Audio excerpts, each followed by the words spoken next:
All right, it's 6:40 right now. Weather and traffic brought to you by our good friends at G&L Clothing. Don't forget, they are your Carhartt. That's what I'm wearing here today. Your Carhartt headquarters at G&L. We need those warm clothes, apparently. Everything to stay warm and everything a Carhartt that you need. I'm come in Carhartts on Thursday. At G&L Clothing have every option to keep you nice and warm. But right now, it is time I'm as excited about doing this segment as I was on Saturday morning when I was just gnawing at the bit waiting for the ARCA race to come on TV. And joining us on the set here is a guy that participated in the ARCA race at the Daytona International Speedway. This is a local kid. I keep calling him kid. How old are you, Mason? 18. 18. Nah, he's a kid. He's a kid. Mason Mitchell is here. And tell everybody where you're from. West Des Moines. West Des Moines. Where'd you go to school? Valley. And you graduated when? 2012. All right. So there you go. So there's a stat. A young kid who was at Daytona, and you qualified for Daytona. We were watching you qualify on Friday. We were watching in the afternoon. We were just following your progress. Tell everybody about your ride and the fact that you are in a pretty good piece of equipment. Yeah, the team I'm with is Rillo Brothers Racing. They won the championship last year with Chris Buescher, and this year they're giving me the opportunity to race for the championship again. And we had a solid finish there at Daytona, and looking forward to the rest of the year. And the thing that's really cool, when he qualified, he ended up qualifying 23rd.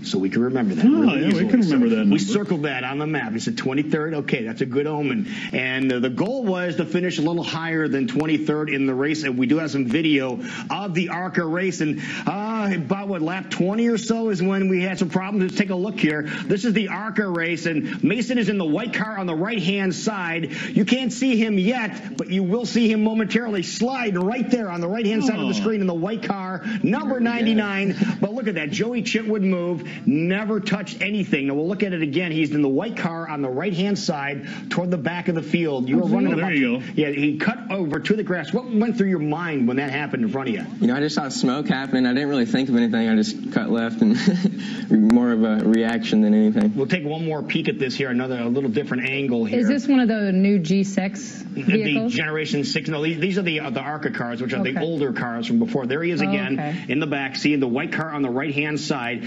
Brakes in front of him. You can see a little bit of smoke. Boom, right to the inside. And there he is sliding. We could stop it right there, Eric. Boom, right there. And you can see right there. There he is. What was going through your mind right here on the grass? You're going about 180 miles an hour right here, backwards. You were like, oh, they take such great care of the lawn. It was a little more rough than I expected, actually.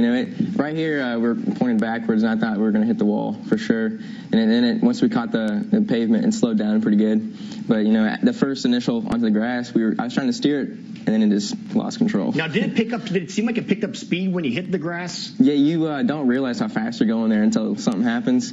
And when we hit the grass there, I knew we were flying. All right, now this is toward the end of the race. The guy in the lead there is a good friend of ours, Bobby Gerhardt. He's won 8 of these at Daytona and ran out of gas, is what we found out afterwards. And right behind him was a Bill Venarini car, John West Townley, and he tagged him as he's going down. He went through the pits, didn't stop, but then John West Townley in the Bill Venarini car ends up winning the race a few laps later. So great move by him. And I think that was really cool here. You'll see Bill Venarini, Big Bill, walk into the victory lane here and then pull what they call an Andy Granatelli smooch.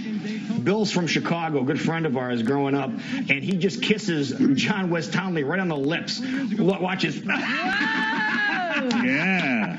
That's Big Bill. That's just some going love crazy. Right there. But still a lot of fun there, too. But you end up doing very well. Where'd you end up finishing? I believe we ended up finishing 13th. 13th. That's not a bad finish. Yeah, we would have liked to finish a little bit better, but after that wreck, going through the grass kind of messed up our nose a little bit. So aerodynamically, we weren't, And you did make up a lap, too. We saw you were a lap down for a little bit, and you made up a lap toward the end of the race, so that was kind of cool, too. But, yeah, John West Townley ended up winning. Kyle Larson, who everybody thought was God's gift, finished in second. Our friend Frank Kimball finished in 4th, but most importantly, you finished in 13th, and you did us proud, my friend. Well, thank you. Appreciate it. Well, how does an 18-year-old from West Des Moines get to the Daytona 500 races? Like, how does that happen? Just a lot of support and help from throughout the years. Started when I was 5 in motocross, then went to mini cups and late models, and got the opportunity last year to run some ARCA stuff, and now this year we're going to do the whole deal. Wow. That was cool. Now, did you stick around and watch the Sprint Unlimited race that night? I did. You did? Yeah. Okay, let's take a look and see what the Sprint Unlimited had in store for everybody. That'd be our second video that we have here. This is the big one. This is about lap, 15 or so in the race. Big pileup. Tony Stewart caused this one, and he took full blame for this.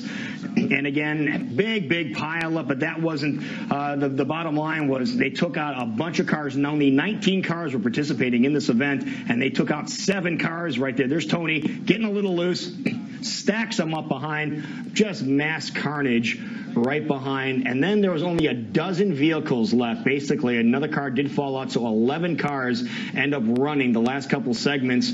And at the very end, when everything shook out, the guy who was in command for a good chunk of the race, Kevin Harvick, winning in the Budweiser car. The first time they have not named this race after a beer was the Busch Clash, then the Bud Shootout. They changed names to the Sprint Unlimited. He's driving the Budweiser car. He wins, but then the really bizarre thing happens. He does a burnout here. You can see him.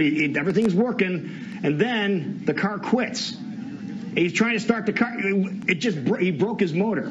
The motor broke when he was doing his burnouts, so he had to get pushed in from a tow truck. And he says, "Be careful! Don't bend the back of the car. I won't get disqualified." So again, you have Harvick who ended up getting broken and getting. Here's a picture on the iPad here of him getting pushed by the tow truck as they're going in. But he did end up making it in and getting into victory lane, doing the celebration, splashing the beer all over the place. Kevin Harvick again. They thought he was going to be a lame duck person. So last year he's driving for the guy Richard Childress Racing. But something else that happened that was big time that we don't want to forget, Terry McCarroll, Altoon's Terry McCarroll wins in the World of Outlaws over the weekend. T-Mac, congratulations, my friend.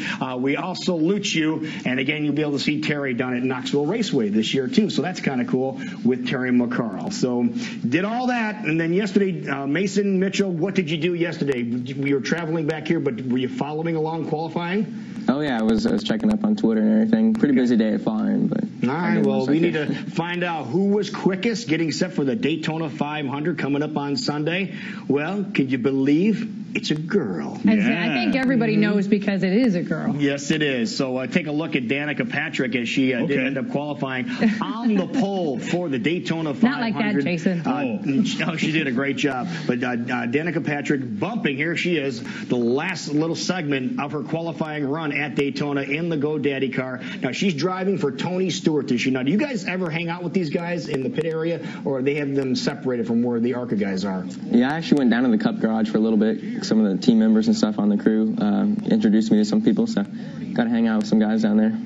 So great run by her, 196.43 miles an hour, bumping Tony Stewart at that time for the quick time. So she's starting on the pole. Jeff Gordon starts on the outside. Those are the only two people that are locked into the Daytona 500 this year in those starting positions.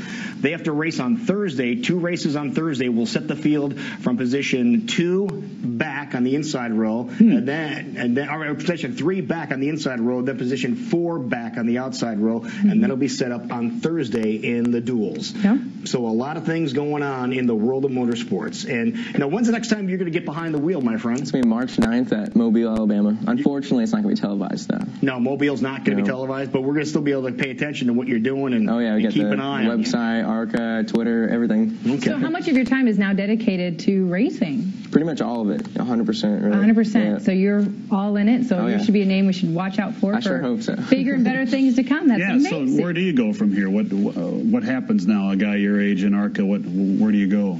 Well, just keep on doing it, and hopefully we can impress some people and get a call one day that get an opportunity and the next step would be like a nationwide ride or something. Right. So. Now, were you surprised when qualifying was done that Danica was on the front row? Because people are saying there's people that love her and there's people that hate her, and that's just the way it is. There's some people that say they will not watch the Daytona 500 because she's on the front row. Well, those people are stupid. And they really are. I'm sorry. I'm very proud that a woman was able to do that, but I don't see her staying at the top very long. I don't know. So I don't think that's a reason not to watch. Yeah, there's people that are just haters of that. And what's the sentiment around the garage area about Danica Patrick? Yeah, there's people really like her and hate her too, but they did pretty good in practice. I think they were fastest in qualifying practice. So anything can happen at Daytona. I saw John West Townley won the ARCA race. So, yeah, you never know. Danica would win too. You never know. So stranger things have happened. Well, great job, man, on Saturday in the ARCA race, finishing 13th in the event. That's pretty impressive. Thank you. Very impressive. Yeah, thank you. I got to give a shout out to BVEX and Gary Yeoman's Ford down there helping us out. There you go. Good job. See, you got to get the sponsor in there. He's very good, yeah. A true racer. Get all those good sponsors. Job. Well done. It is 6:50. We'll be right back. You are watching Great Day. Thank you, Scott's Automotive, for helping us bring you the Monday Morning Race Review.